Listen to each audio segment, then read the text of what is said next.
Saturday. We arrived around 5:20 a.m. and after getting off the plane, my friend was waiting actually at the airport. That's pretty rare that people wait at the airport these days. But got into the truck and headed to, Slidell, Louisiana. One of the first things I noticed in Louisiana was the price of gas was probably the lowest I've ever seen these days. Even compared to Idaho, it's low. Gas is just very, very cheap out there. Hard to believe it's still like in the $2 range. We drove around to some swamp areas, just kind of on the water, kind of looking for gators, but there was no alligators around. I guess it's getting a little late in the season.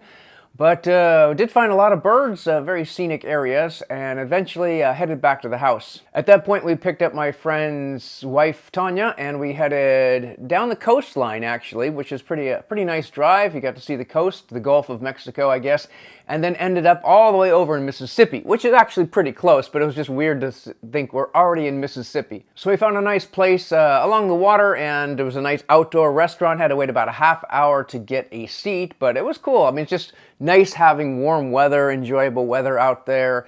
That was kind of a bonus to get away from the cold weather, especially late into November, or I guess early November. Whatever, it's November. But it was actually nice. Eat outside and have a beer and a burger and just a very relaxing time. Afterwards, headed back to the house and just talked for a while. And next thing you know, we're all crashing. It's pretty early, but I was exhausted. So I would say I was asleep within about, 2 minutes. I just fell asleep right away.